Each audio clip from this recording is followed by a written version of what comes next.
The bass line vibrated through the soles of my shoes as I pushed through the velvet curtain into the main room of Inferno. I wasn't supposed to be here.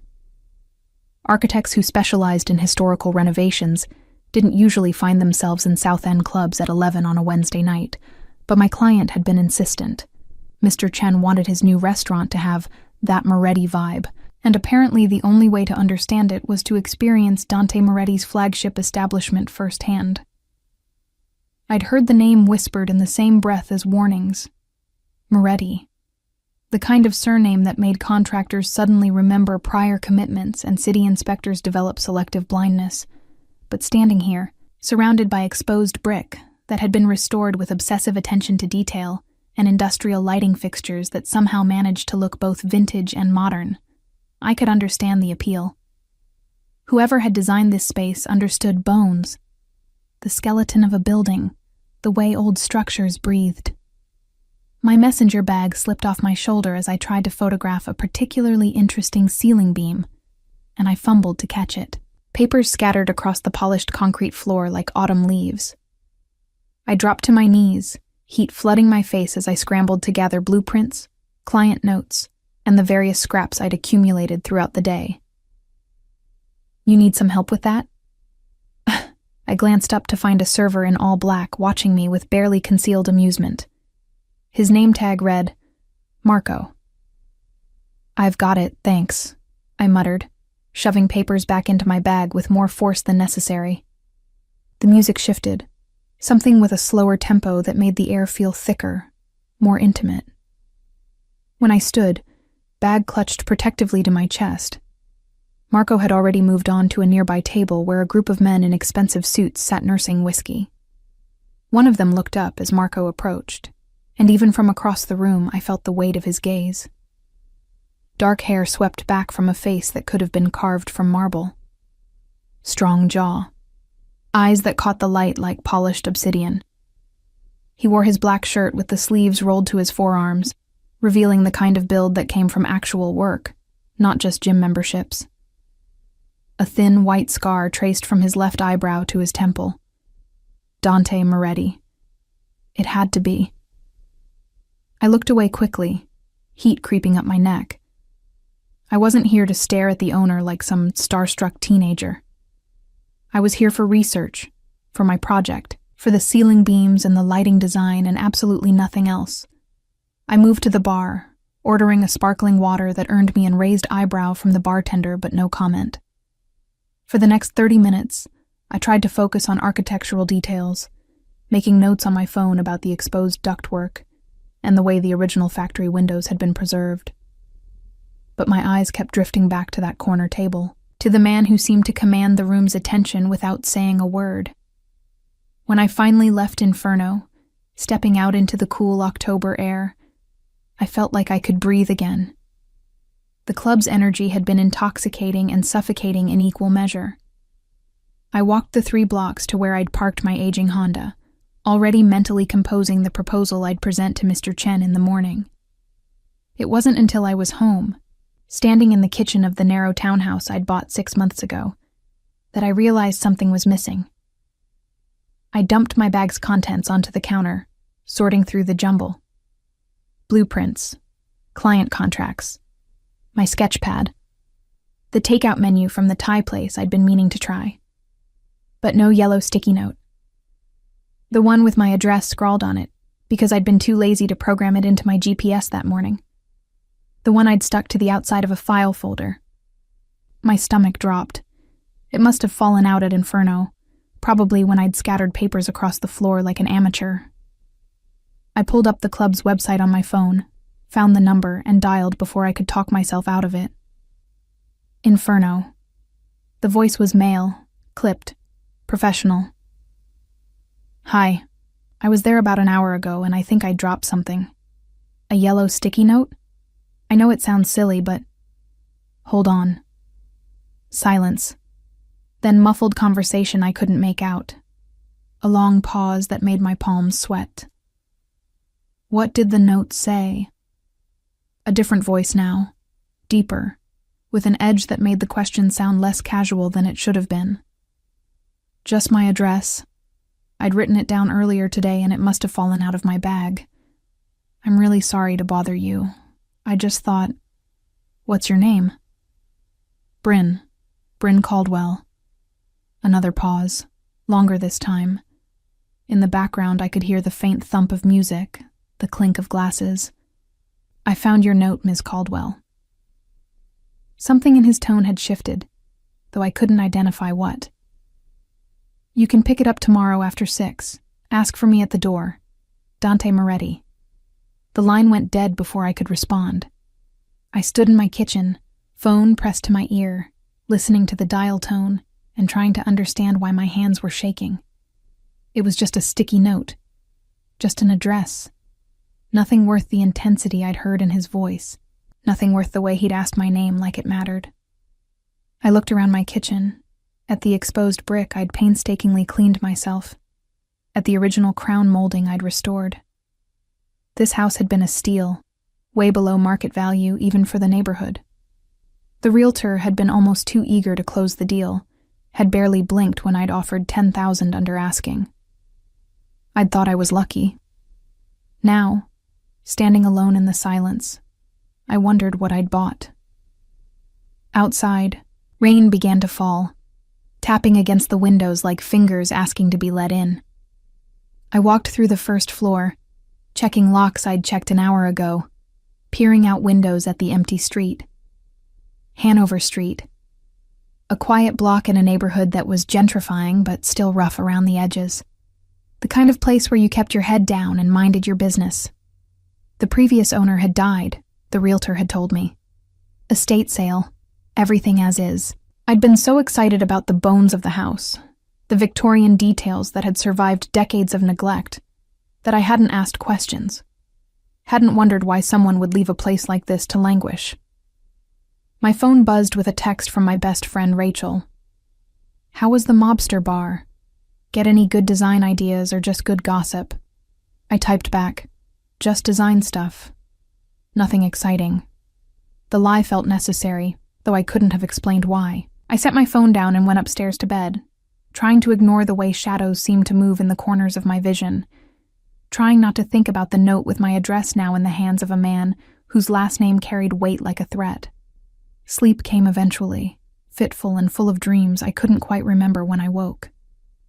But the unease remained, settling into my bones like the old house settling on its foundation. Creaking, shifting, preparing for something to give way. The next day passed in a blur of client meetings and site visits. I measured doorways in a brownstone that needed ADA compliance updates. I argued with a contractor about load-bearing walls.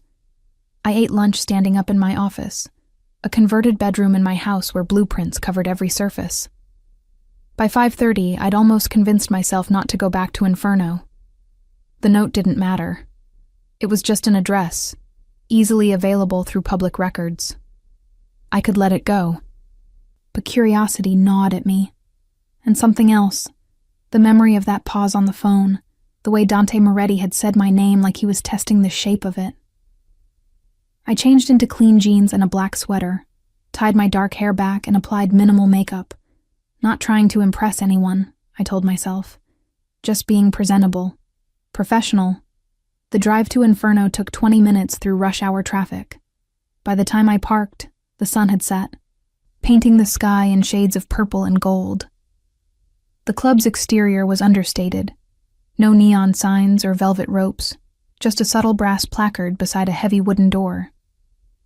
I knocked, and the door opened almost immediately. The man who answered wasn't the bouncer I'd expected. Mid-40s, with steel gray hair and eyes that had seen too much. He looked at me like he was cataloging every detail for future reference. "Bryn Caldwell?" he asked. I nodded. "Follow me." He led me through the main room, which was quieter during these early evening hours, past the bar where the same bartender from last night was setting up, and through a door marked "Private." We climbed a narrow staircase to the second floor, my pulse accelerating with each step. At the top, another door. The man knocked twice, then opened it without waiting for a response. "Ms. Caldwell, sir." "Thank you, Cormac." The office was nothing like I'd expected. Books lined one wall. Actual books with worn spines that looked red rather than decorative. A massive desk dominated the space, its surface cluttered with papers, a laptop, an espresso cup. The window behind it offered a view of the street below, where evening foot traffic was picking up. And behind the desk, watching me with those obsidian eyes, sat Dante Moretti. He stood as I entered, and I was struck again by his presence, the way he seemed to take up more space than his physical form should occupy. He was taller than I'd realized last night, maybe 6'2", with a lean strength that suggested violence held in careful check. Ms. Caldwell. He gestured to a leather chair across from his desk. Please sit. I sat. Not because I wanted to, but because my legs had gone unreliable. He settled back into his own chair with fluid grace, and for a long moment, we simply looked at each other. Your note, he said finally, sliding a yellow sticky note across the desk. I reached for it, recognizing my own hasty scrawl, 47 Hanover Street, number 2. Thank you, I managed. I appreciate you taking the time. How long have you lived there? The question cut through my polite dismissal, sharp and unexpected. I'm sorry? 47 Hanover Street. His voice was carefully neutral, but his eyes had gone cold. How long have you lived at that address? 6 months. I bought the house in April. I clutched the note, suddenly defensive. Why? Dante leaned back in his chair, his jaw working like he was chewing over words he didn't want to say. Outside, a car alarm went off, shrill and insistent before being silenced. Who did you buy it from? It was an estate sale. The previous owner died. I stood, the chair scraping against hardwood. Mr. Moretti, I don't understand what this has to do with... Sit down. Not a request. The authority in his voice made me freeze halfway to standing. I sat. He pulled open a desk drawer and withdrew a photograph, old and faded. The colors slightly off the way pictures from the early 2000s always looked.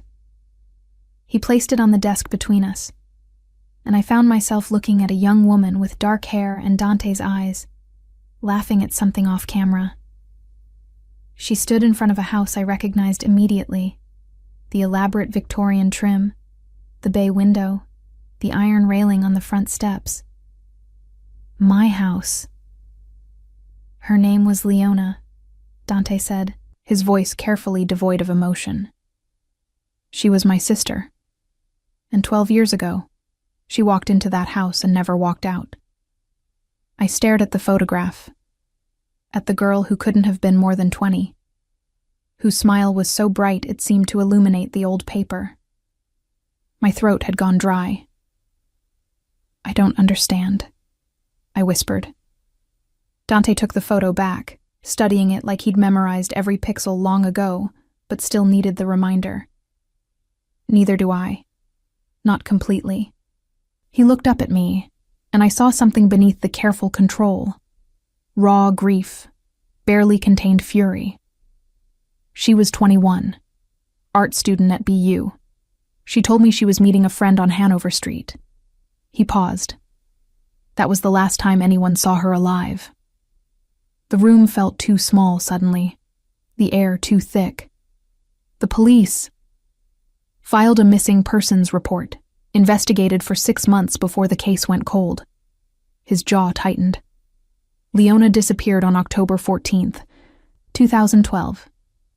The man who owned your house at the time was named Vincent Taglia. He had connections to the Russo family, rivals of mine, even back then.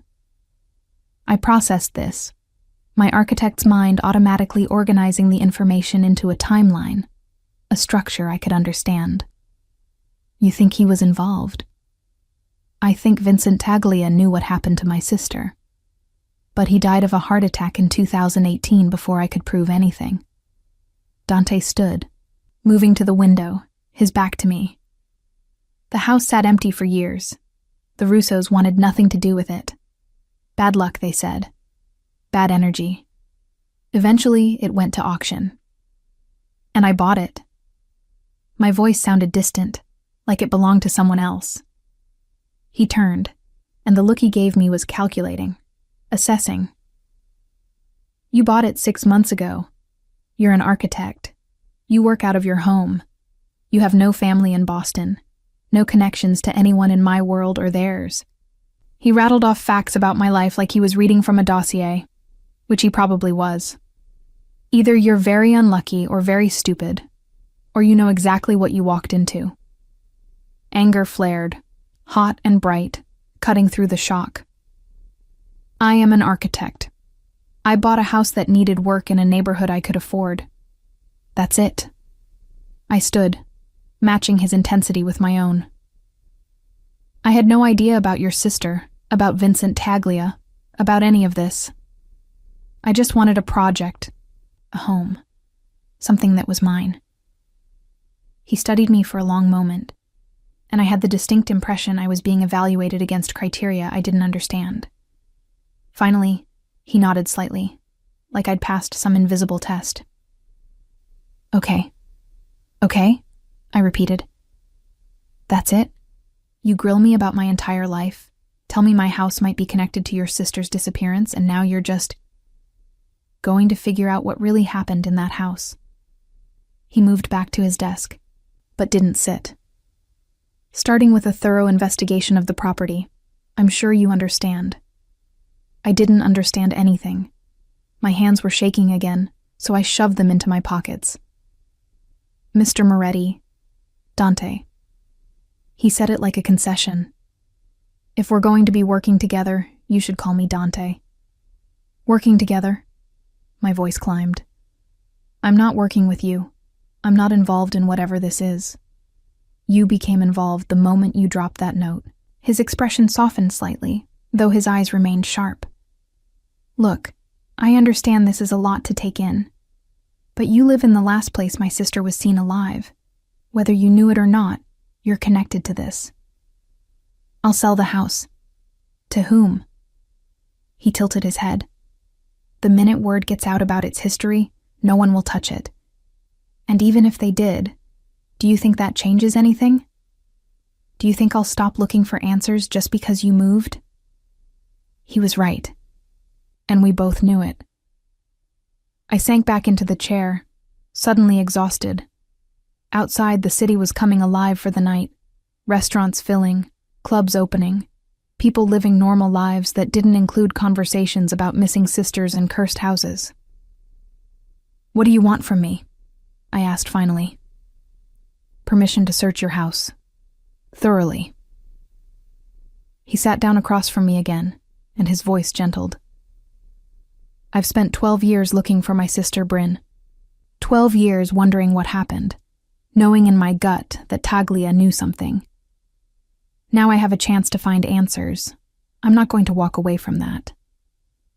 I thought about my house, about the 6 months I'd spent stripping wallpaper and sanding floors, about the way I'd come to love its quirks and imperfections, about what it would mean to let this man, this dangerous man, into my home, into my life. If I say no, then I'll respect your decision. He held my gaze. But I'll also wonder for the rest of my life if the answers I needed were buried in those walls, just out of reach. And you'll wonder too. He was manipulating me. I knew that, but he wasn't wrong. When would you want to start? Relief flickered across his features, quickly controlled. Tomorrow. I'll bring Cormac. You met him downstairs, and a couple of others. We'll be professional, careful with your things. I have a site inspection at 9. We'll start at 10. I nodded slowly, still not quite believing I was agreeing to this. Fine. But Mr. Moretti, Dante, if I feel unsafe at any point, if anything feels wrong, I want you gone. Fair enough. He stood, extending his hand across the desk. Thank you, Bryn. His grip was firm, warm, and lasted a fraction longer than necessary. When he released my hand, I felt the absence like a chill. Cormac materialized to escort me out, Appearing so suddenly, I wondered if he'd been listening outside the door. As we descended the stairs, I could hear the club filling up, voices and laughter mixing with the throb of music. "He's not a bad man," Cormac said suddenly, as we reached the main floor. "Whatever you've heard about him, whatever you think you know, Leona's disappearance changed him. Before that, he was different, lighter, after." He trailed off, opening the door to the street. "Just keep that in mind." I stepped out into the cool night air, Cormac's words echoing in my head. The drive home took longer than it should have, my mind spinning with everything I'd learned. When I finally pulled up to my house, I sat in the car for a long moment, studying the Victorian facade I'd fallen in love with. Now, in the streetlight's yellow glow, it looked different. Watchful, like it had been keeping secrets long before I arrived. I checked my phone and found 3 texts from Rachel demanding details about my mysterious errand. I typed back, "Long story.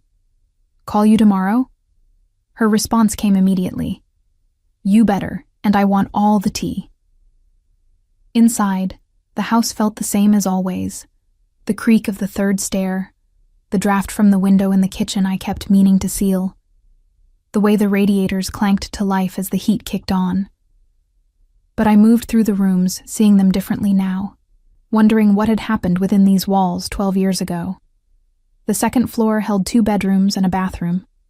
I'd been using the smaller bedroom as my office, leaving the master bedroom largely untouched beyond cleaning and a fresh coat of paint. Now I stood in the doorway of that room, looking at the hardwood floors I'd refinished myself, the closet with its original brass fixtures, the bay window that overlooked the street. Had Leona Moretti stood in this spot? Had she looked out this window at the same view, maybe waiting for someone? I turned on every light in the house before I went to bed, and still I lay awake, listening to the familiar sounds of the old building settling. But tonight they seemed different. Tonight, they sounded like whispers.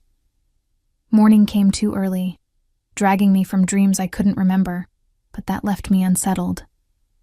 I made coffee, answered emails, and tried to focus on the site inspection that would occupy my morning. But my mind kept drifting to the photograph of Leona Moretti, to her brother's grief-hardened eyes, to the fact that in less than 2 hours, he would be in my home. The site inspection went smoothly, a warehouse conversion in Fort Point that needed updated fire suppression systems. I approved the contractor's plans, scheduled a follow-up for next week, and made it back to Hanover Street by 9:30. Dante arrived at exactly 10, bringing Cormac and 2 other men I didn't recognize. One was young, maybe 25, with nervous energy and careful eyes. The other was older, heavy-set, with the build of someone who'd spent years doing physical labor. "This is Julian," Dante indicated the younger man. "And Frank. They'll be helping with the search. Everyone here has been briefed on treating your property with respect." I nodded, stepping aside to let them in. They moved through my home with practiced efficiency, noting structural features, examining walls, checking floorboards.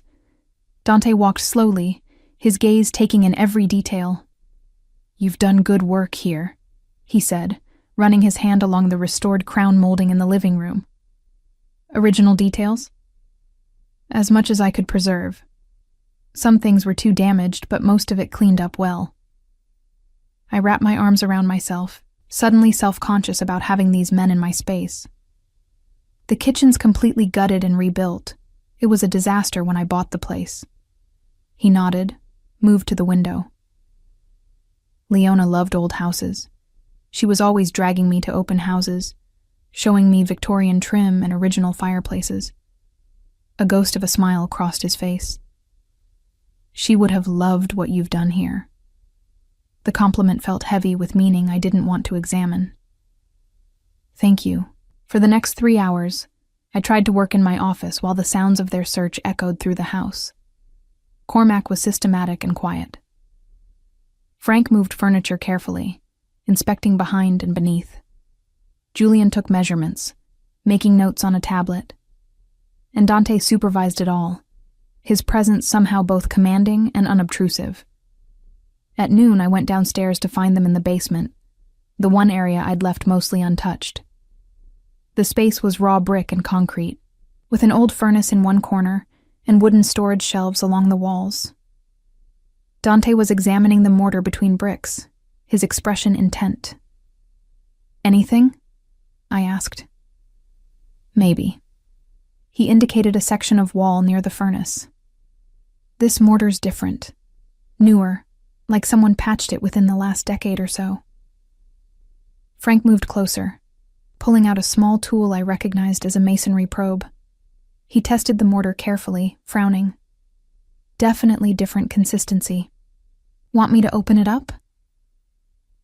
Dante looked at me, and I saw the question in his eyes. This was my house, my wall, but the answer might be behind that brick. "Do it," I said. What they found changed everything. Frank worked with surprising delicacy for a man his size, chipping away at the newer mortar with a thin chisel. Dust filled the air, making me pull my shirt up over my nose as I watched from the stairs. Cormac had retrieved a portable work light, and in its harsh glare, the basement looked less like a potential storage space and more like a crime scene waiting to be discovered. "Got something," Frank said quietly. The brick he'd been working on came free, and behind it was darkness. He reached in carefully, withdrew his hand, then looked at Dante with an expression I couldn't read. Dante moved forward, pulling a small flashlight from his pocket. He shone it into the cavity, and even from where I stood, I could see his entire body go rigid. "Jesus Christ," Julian whispered. "What?" I came down the stairs despite the part of my brain screaming at me to stay back, to not see whatever they'd found. "What is it?" Dante reached into the space, pulling out a plastic bag wrapped tightly around something rectangular.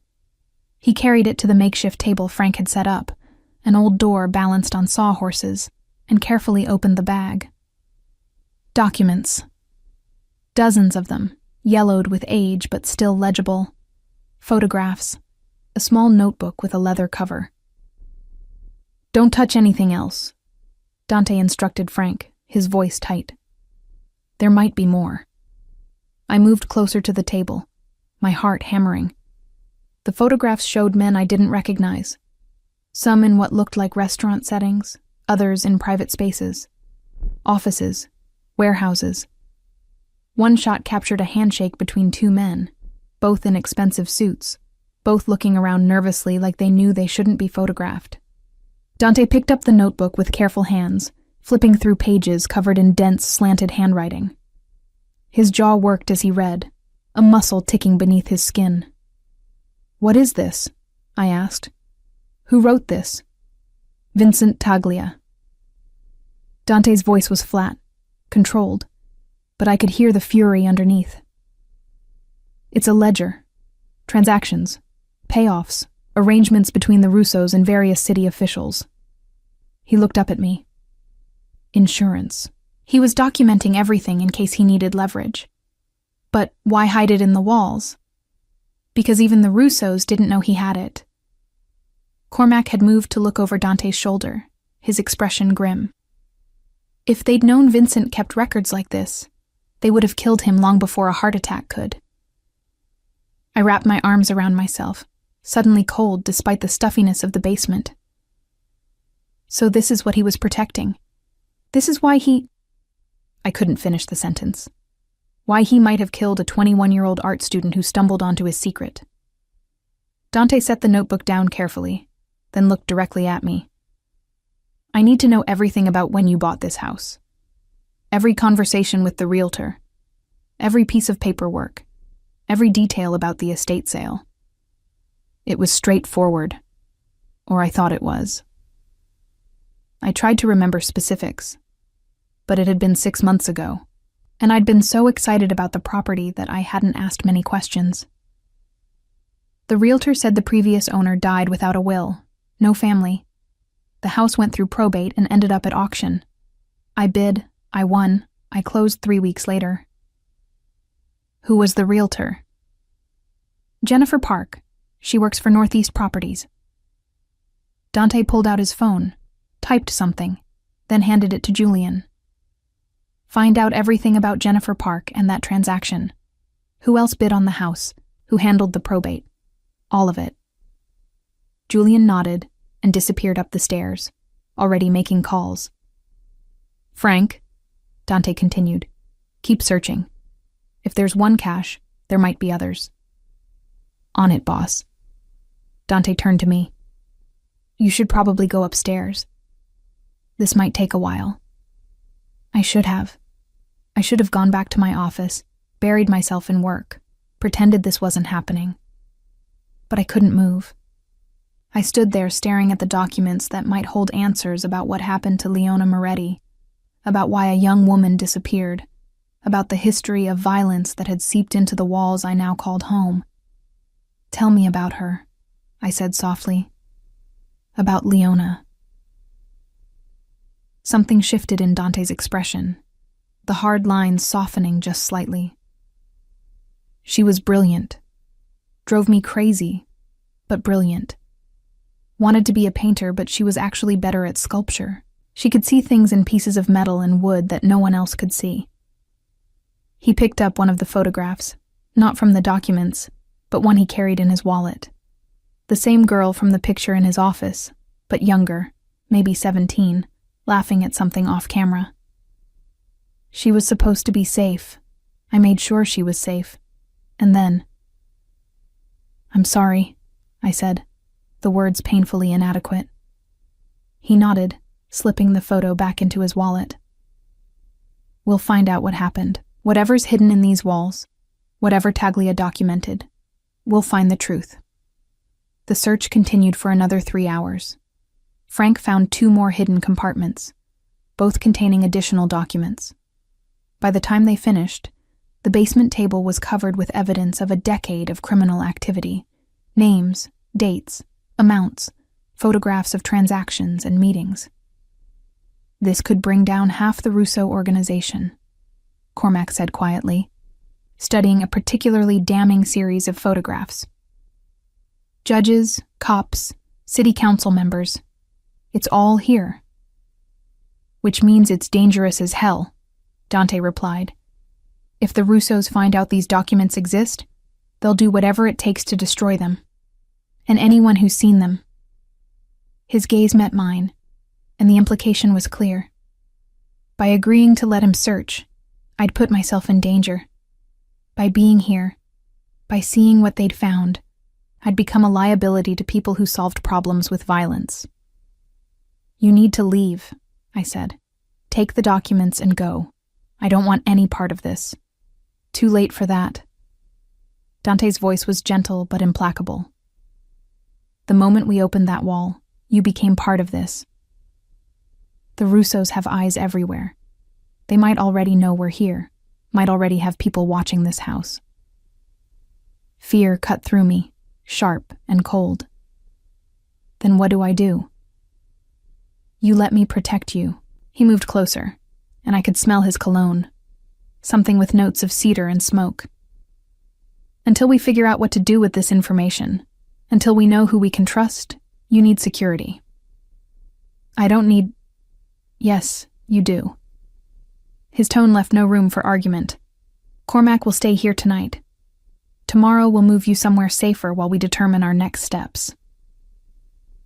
This is my home, I protested, but the words sounded weak even to my ears, and someone might have killed my sister in it. The raw pain in his voice stopped my objections cold. I won't let that happen to you too. We stared at each other, the dusty basement air thick with unsaid things. Finally I nodded, too overwhelmed to argue further. Dante turned to give orders to his men. Frank would transport the documents to a secure location. Julian would continue researching the house's ownership history. Cormac would remain at my house. They moved with practiced efficiency, and I wondered how many times they'd done something like this before, how many secrets they'd unearthed from walls and shadows. By the time Dante left, It was nearly 7. He paused at my front door, his hand on the frame. "I know this isn't what you signed up for when you bought this house," he said. "But I promise you, I will keep you safe. Whatever it takes." "Why?" The question escaped before I could stop it. "You don't know me. I'm just someone who happened to buy the wrong property." He looked at me for a long moment, his dark eyes unreadable. "You're living in the last place my sister was alive. That makes you important."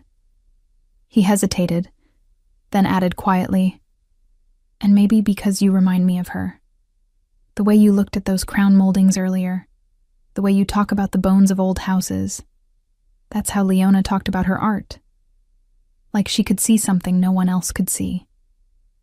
Then he was gone, leaving me alone with Cormac, who settled into my living room with a laptop and a watchfulness that reminded me he wasn't just a bodyguard. He was someone who'd seen violence, who'd probably committed it. I went upstairs to my bedroom, closed the door, and finally let myself process everything that had happened.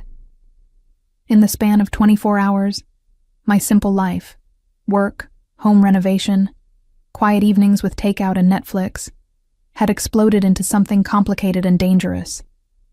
My phone buzzed with a text from Rachel. "Okay, seriously, what is going on? You've been radio silent for 2 days." I stared at the message, trying to figure out how to even begin explaining. Finally, I typed. "Had some unexpected issues with the house. I'm fine, just dealing with contractor stuff. Talk soon?" Her response came quickly. "This better be one hell of a story when you're ready to share." If only she knew. That night, I lay in bed listening to the sounds of my house, the familiar creaks and groans I'd learned to identify over 6 months. But now they sounded different. Now I wondered about all the secrets these walls had witnessed, all the violence and fear that had happened within them. And I wondered about Leona Moretti, 21 and brilliant and full of life, who'd walked through my front door 12 years ago and never walked out. Sleep came eventually, but it was fitful, full of dreams where I wandered through my house and found new rooms I'd never seen before, each one holding answers I couldn't quite grasp. When I woke just after dawn, groggy and disoriented, the smell of coffee was drifting up from downstairs. Cormac was already up, moving quietly through my kitchen like he belonged there. And somehow, in the gray morning light, I knew with absolute certainty that my life would never be simple again. The next 2 weeks became a strange new normal. Cormac remained my constant shadow, a quiet presence who somehow made himself both unobtrusive and clearly visible to anyone watching. Dante visited twice more, each time bringing new questions about the house's history, each time studying me with that intense focus that made me feel both protected and examined. Julian's research had uncovered disturbing details. The probate process had been suspiciously quick. Jennifer Park, my realtor, had connections to a law firm that represented several Russo family businesses. And there had been only 2 other bidders at the auction, both of whom had withdrawn their offers within days of placing them. "Someone wanted you to buy this house," Dante said during his second visit, standing in my office while I pretended to work on a blueprint. "The question is why?" "Maybe they thought I wouldn't look too closely," I suggested. "Solo woman, new to the neighborhood, excited about a project." "Maybe." But he didn't sound convinced. "Or maybe they thought anyone who bought this house would eventually find what Taglia hid, and they wanted to see who came sniffing around when it was discovered." The thought made my skin crawl. "You mean I'm bait?" "You were bait." He moved to my window, looking down at the street. "Now you're protected." I wanted to argue, to insist I didn't need his protection, but the truth was I did. Strange cars had started appearing on my block, sometimes parking for hours, always with tinted windows that prevented me from seeing who was inside. Twice, I'd received hang-up calls on my landline, the kind where you could hear someone breathing before they disconnected. The walls were closing in, and we both knew it. "Tell me about the documents," I said, setting down my pencil. "What exactly did Taglia record?" Dante was quiet for a moment, clearly weighing what to tell me. Finally, he turned from the window. "Everything. Bribes to city officials for building permits and zoning changes. Protection payments from businesses. Illegal gambling operations. Drug distribution networks." He paused. "And 3 unsolved murders, all documented with dates, locations, and the names of who ordered them." My breath caught. "Leona?" "Not specifically. But there are entries around the time she disappeared. Meetings with someone Taglia only refers to as the architect." He pulled out his phone, showed me a photo of a page from the notebook. "This entry is from October 10th, 2012, 4 days before Leona vanished. Architect requests special disposal. Cargo arrives Friday." Friday, October 14th, the day Leona disappeared. "Cargo," I repeated, the word leaving a bitter taste. He's talking about a person. That's what we think. Dante's jaw was tight. And if the architect ordered it, that means someone higher up in the organization. Someone with enough power that even Taglia didn't use their real name in his ledger. How do you find someone like that? Carefully. He pocketed his phone. My people are reaching out to old contacts, people who were in the life back then. Someone knows who the architect was. We just need to ask the right questions of the right people. And what happens when you find them? His eyes went cold, and I saw the dangerous man beneath the controlled exterior. Justice, one way or another. I looked away, uncomfortable with the implications. What about going to the police? These documents are evidence of crimes. Half the names in that ledger are cops and judges, Dante interrupted. We don't know who's clean and who's dirty. Turning over the documents to the wrong person could get them destroyed and us killed. So what's your plan? He studied me, and I had the sense he was deciding how much to trust me with. There's a federal prosecutor in New York, clean by all accounts, with a reputation for taking down organized crime. If we can get these documents to her, along with corroborating testimony, she might be able to build a case that's too big to bury.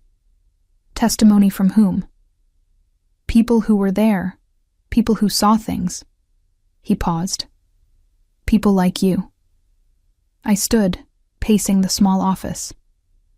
I didn't see anything. I bought a house, that's all. You found the documents.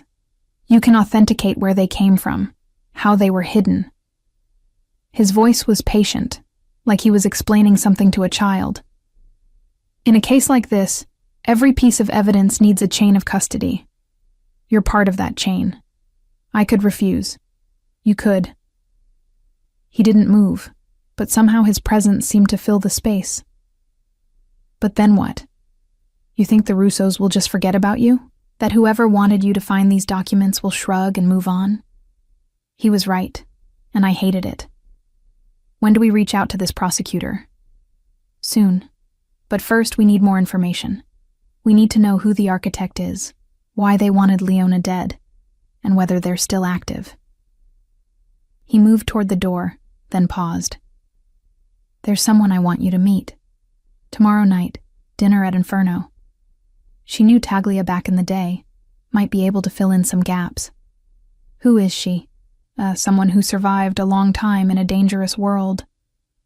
He smiled slightly. You'll like her. She's tough. After he left, I sat in my office trying to focus on work. But my mind kept circling back to those documents, to the word cargo, to the idea that a young woman had been reduced to something to be disposed of. Cormac appeared in the doorway with a sandwich and coffee. You should eat, he said simply. Not hungry. Eat anyway. He set the plate down. You need your strength. I looked at him. This man who'd inserted himself into my life with such certainty. Why are you doing this? Why does Dante care so much about keeping me safe? Cormac leaned against the doorframe, considering his answer. Leona was the best of us. Young, full of life, saw the good in people even when she shouldn't have. His expression softened with memory. She used to paint portraits of everyone in the organization. Not flattering ones, honest ones, showing people as they really were. She painted me once, caught something in my eyes I didn't even know was there. What was it? Kindness. He laughed without humor. Buried under years of doing things I'm not proud of, but she found it anyway. He straightened. When she disappeared, something in Dante broke. He became harder, colder, focused only on finding out what happened. He spent 12 years looking for answers. Now that he's close, he's not going to let anyone else get hurt along the way. Even a stranger who bought the wrong house. Especially a stranger who bought the wrong house. Cormac's gaze was direct. You're innocent in all this, Bryn. That matters to him. Maybe more than you realize. He left me with that cryptic statement and my cooling sandwich. I forced myself to eat, then spent the rest of the afternoon trying to focus on the brownstone project that was supposed to break ground next month. But my mind kept wandering to tomorrow's dinner, to the mystery woman who might have answers, to the slow unraveling of secrets that had been buried for more than a decade. That evening, Rachel called. "Okay, I'm officially worried," she said without preamble. "You've been ghosting me for 2 weeks. What's going on?"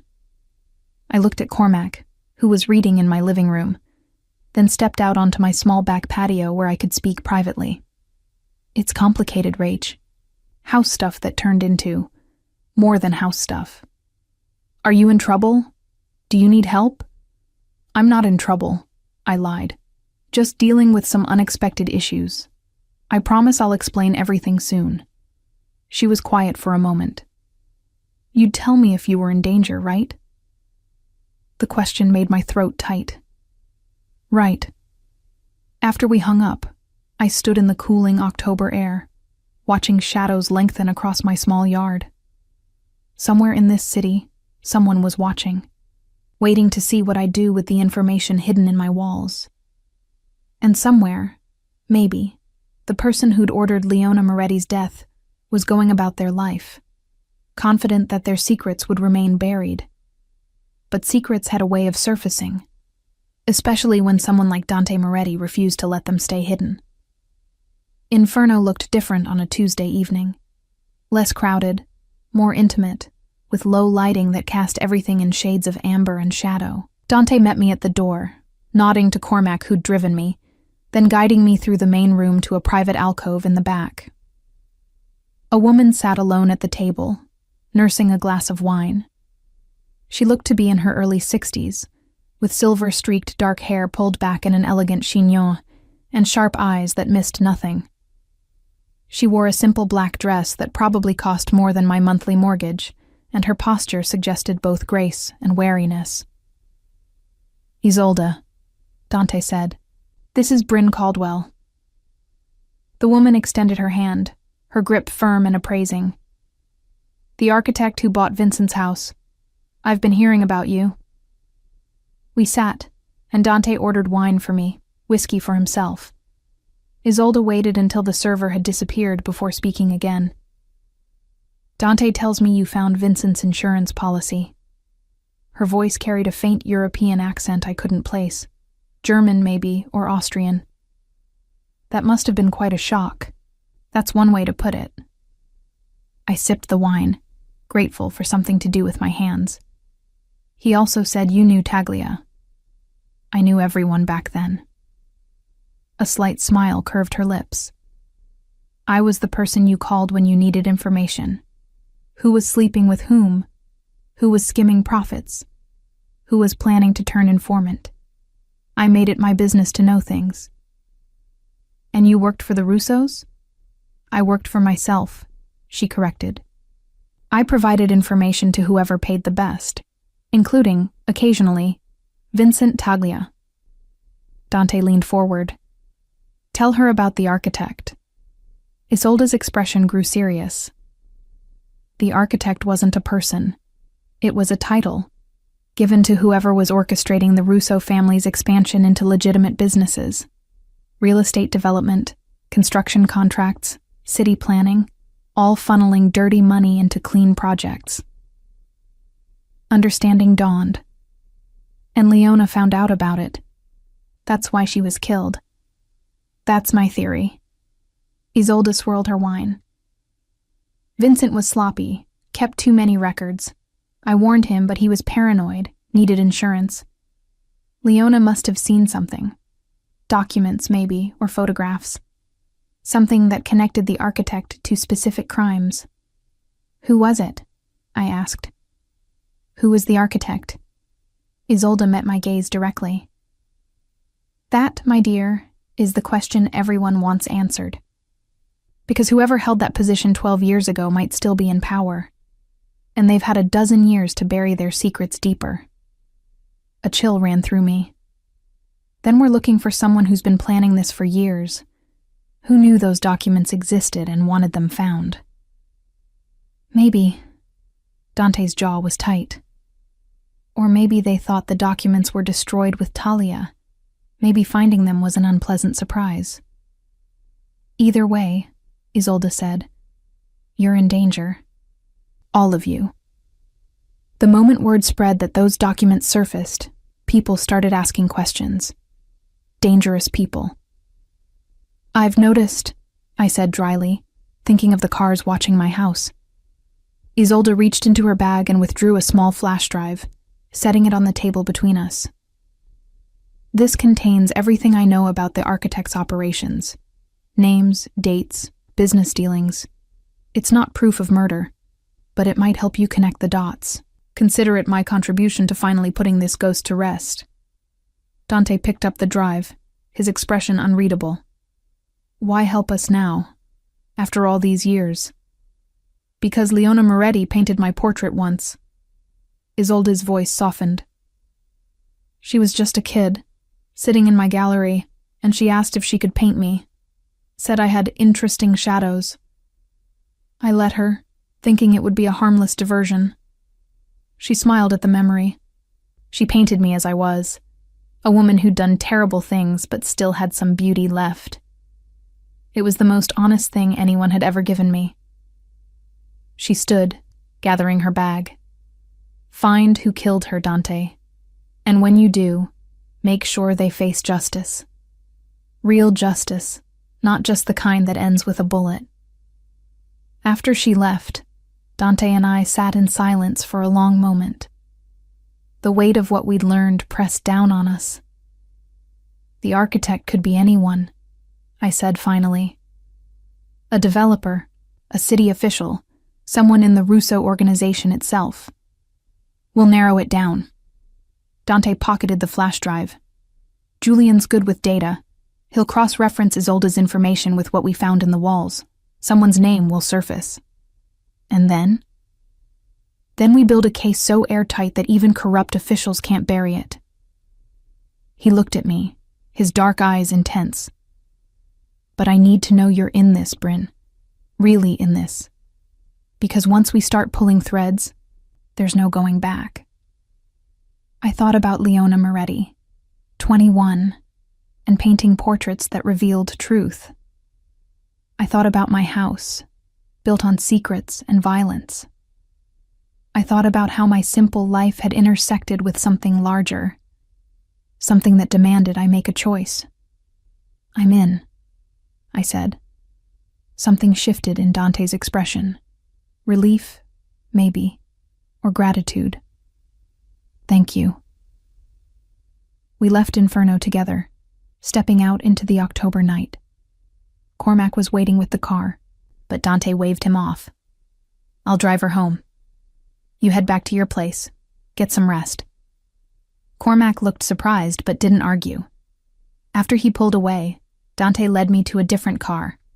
A dark blue sedan, understated, with none of the flash I'd expected. You don't drive the Bentley?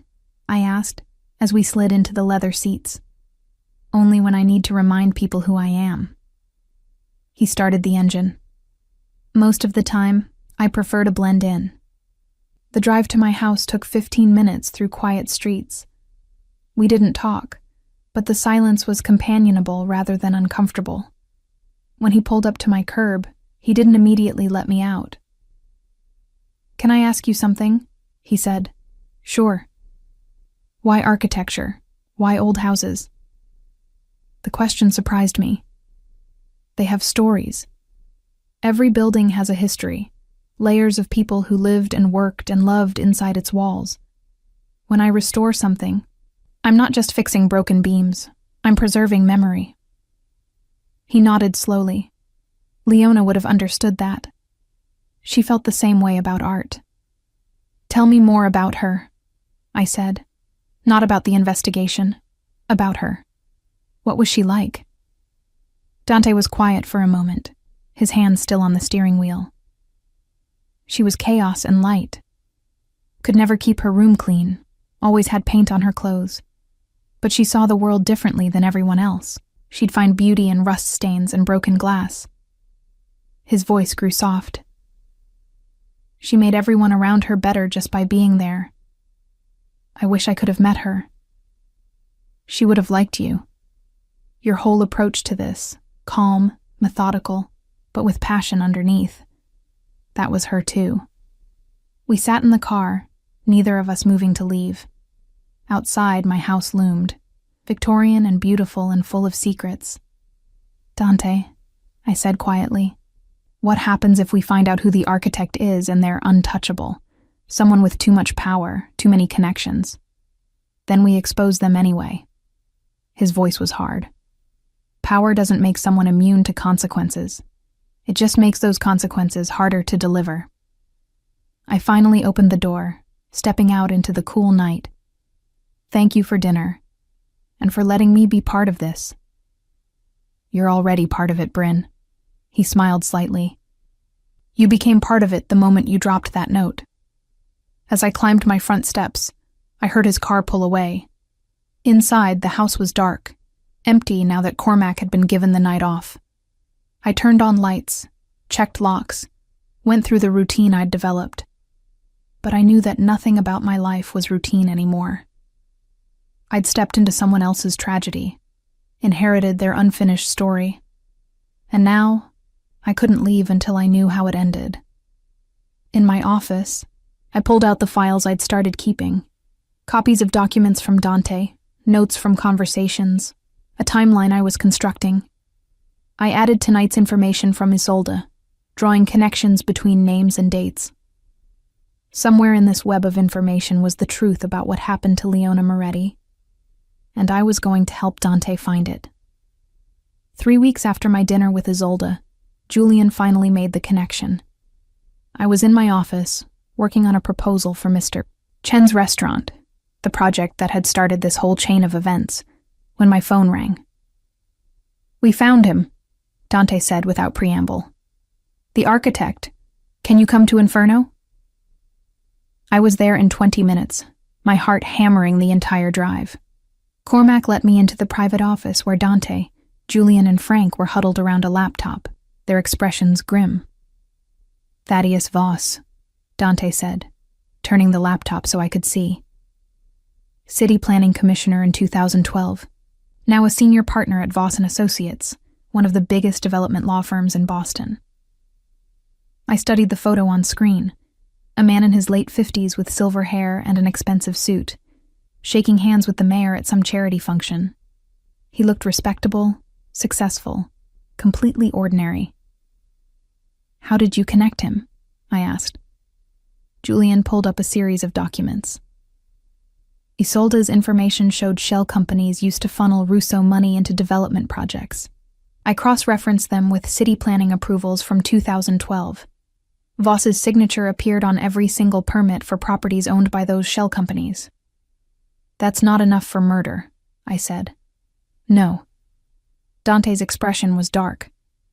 "But this is." He pulled up a photo from Taglia's hidden cache, the one showing a handshake between two men. Julian had enhanced the image, sharpening the features that had been blurred in the original. One man was clearly Vincent Taglia. The other, barely visible in profile, was Thaddeus Voss. Now look at the date stamp. Julian pointed to the corner of the photo. October 14th, 2012, the day Leona disappeared. My breath caught. He was there, at my house, meeting with Taglia about something important enough to photograph. Dante's voice was controlled, but fury simmered underneath. And according to Isolde's notes, that was the day a large payment was made to one of Voss's shell companies. Call it a coincidence, but there's no such thing as coincidence, I finished.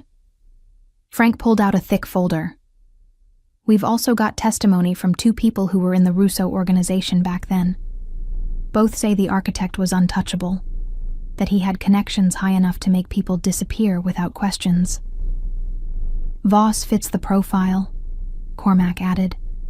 Access to city planning, connections to both legitimate business and organized crime, and enough power to bury evidence. So what do? I asked. We can't just accuse him.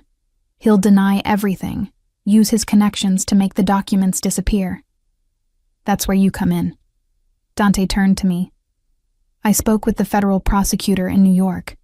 She's interested, but she needs more than documents and testimony. She needs the physical location where the documents were found, authenticated by the property owner. You want me to testify? I want you to tell the truth about what you found in your house. His gaze was steady. With your testimony, the prosecutor can establish chain of custody. Combined with Isolde's information and witness statements, she thinks she can build a RICO case that includes Voss and several other Russo associates. I thought about what that would mean, becoming a federal witness, possibly entering protective custody, having my face and name associated with bringing down a criminal organization. My quiet life as an architect would be over. But I thought about Leona too, about the portrait of Isolde that captured truth, about a young woman who'd seen something she shouldn't have and paid with her life. When? I asked. Relief flooded Dante's features. Next week. The prosecutor wants to meet with all of us, review the evidence, start building the case. Will I be safe? Yes, his voice was absolute. I promise you, Bryn, whatever happens, you'll be protected. The next week passed in a blur of preparations. Dante moved me out of my house to a secure location, a condo in Cambridge owned by one of his legitimate businesses. Federal marshals reviewed my security, took my statement, photographed the hiding places in my basement.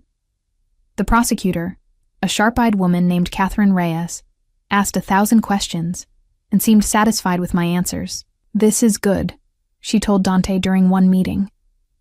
With the documents, the witness testimony, and Ms. Caldwell's authentication, we can move forward with indictments. But the night before the grand jury was set to hear evidence, everything went wrong. I was in the Cambridge condo, reviewing my testimony one more time, when Cormac burst through the door. We need to move, now. What happened? Voss knows. Someone tipped him off about the investigation. He was already grabbing my coat, my bag. He's got people looking for you. We have to get you somewhere safe until the marshals arrive. We were halfway down the stairs when the first shots fired. The window above us shattered, glass raining down. Cormac pushed me against the wall, his body shielding mine, as more bullets tore through the building. I could hear shouting, footsteps pounding up the stairs below us. Back door, Cormac said. Move. We ran through the condo's service hallway, Cormac ahead of me, gun drawn. At the back exit, a black SUV screeched to a halt. Dante jumped out, along with Frank and 2 men I didn't recognize. Get in, Dante ordered. I dove into the back seat, Cormac right behind me. Dante took the wheel, and we peeled out as more shots rang out behind us, several of them striking the SUV's reinforced panels with dull thuds. Where are we going? I gasped. Inferno. It's the most secure location I have until the marshals can regroup. The drive took 15 minutes of high-speed maneuvering through Cambridge and Back Bay. When we finally pulled into Inferno's private entrance, My hands were shaking so badly I could barely unfasten my seatbelt. Inside, Dante led me to his office, closing the door behind us. "Are you hurt?" I shook my head, still trying to process what had just happened. "They tried to kill me." "They tried." His voice was hard. "They failed." He poured me a drink, whiskey, neat, and I downed it in one swallow, welcoming the burn. Outside his office, I could hear his people moving, securing the building, preparing for a potential attack. "How did Voss find out?" I asked. "We're working on that. Someone in the prosecutor's office, maybe, or someone connected to the grand jury." He refilled my glass. "But it doesn't matter now. Once Voss moved against you, he confirmed his guilt. The prosecutor has enough to arrest him tonight." "Will it stick? The charges?" "With the evidence we have, yes." He sat beside me on the small sofa, close enough that I could feel his warmth. "This ends tonight, Bryn, one way or another." We sat in silence for a while, listening to the sounds of the club below us, the thump of music and hum of conversation. Normal people living normal lives, unaware of the violence that had nearly claimed me an hour ago. "I'm sorry," Dante said finally. "I brought you into this. If I hadn't asked you to help, I made the choice." I turned to face him. "You gave me the option to walk away, and I stayed. That's on me." His eyes searched mine, looking for something. "Why did you stay? You could have sold the house, moved on. Let me handle it." "Because Leona deserved better than being forgotten." The words came out before I'd really thought about them. She was 21 and talented, and someone took that away from her for no reason other than being in the wrong place. If I could help give her family answers, give you answers, that mattered more than my safety. Something shifted in his expression, the careful control cracking. "You sound like her. Like Leona. She would have done the same thing. Tell me I did the right thing." "You did." He reached out, his hand covering mine. "Thank you. For everything." His touch was warm, grounding. I realized how close we were sitting, how the space between us had somehow shrunk, how his eyes had gone soft in a way I'd never seen before. "Bryn," he said quietly. The door burst open. Catherine Reyes strode in, flanked by federal marshals. "We have Voss in custody," she announced, along with 3 associates who tried to silence Ms. Caldwell. "They'll be arraigned in the morning on charges of attempted murder, conspiracy, and obstruction of justice." Relief crashed over me. "It's over?" "The immediate threat is over." She sat across from us, professional but not unsympathetic. "But I'll need your continued cooperation. The trial will take months, possibly a year. You'll need protection during that time." Dante's hand tightened on mine. "She'll have it." Catherine's gaze moved between us, something knowing in her expression. "I'm sure she will." The trial lasted 14 months. In that time, Thaddeus Voss and 6 other members of the Russo organization were convicted on multiple counts, including Leona Moretti's murder. The evidence was overwhelming: documents, testimony, and finally, a confession from one of Voss's associates who agreed to cooperate in exchange for a reduced sentence. Leona had witnessed a meeting between Voss and Taglia, had photographed documents she found in my house, then Taglia's house, that proved the architect's identity. Voss had ordered her silenced, and Taglia had complied, desperate to protect his position in the organization. For his cooperation with federal prosecutors, Dante negotiated immunity for himself and his inner circle. He closed down the criminal side of his operations, focusing exclusively on his legitimate businesses. It wasn't redemption exactly, but it was a start. As for me, I sold my house on Hanover Street. I couldn't live there anymore, couldn't walk through rooms that had held so much violence. Instead, I bought a different project, a Queen Anne Victorian in Jamaica Plain that needed work, but had only good history. Dante helped me move. By then, we'd spent so much time together. Testimony prep, meetings with prosecutors, long evenings when I needed someone who understood what I'd been through. That it felt natural to have him in my life. New beginning? He asked, standing in my empty new living room. Fresh start, I agreed. He moved closer, and I didn't step away. I've been thinking, he said, about what comes next. For me, for the businesses, for everything.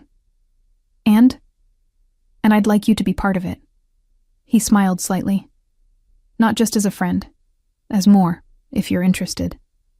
I thought about the past year and a half, about how this complicated, dangerous man had become someone I trusted, how he'd kept his promises, protected me, helped me find the courage to testify even when I was terrified, how he'd shared his grief over Leona and slowly, painfully, started to heal. I'm interested, I said. He kissed me then, and it felt like coming home. 1 year later, we stood in front of a small group of friends and family. Cormac, Frank, Julian, Rachel, who'd finally gotten the full story, Catherine Reyes, who'd become an unexpected friend, and promised to build a life together. It wasn't a traditional love story, but then, nothing about us had ever been traditional. That night, in the renovated Queen Anne that was now our home, I found Dante in what we called Leona's room. A small space we'd dedicated to her memory, filled with her paintings and sketches that his mother had saved. She would have liked you, he said, looking at the portrait of Isolde, at the way Leona had captured truth in brushstrokes and shadow. She would have loved that you helped give her justice. I took his hand.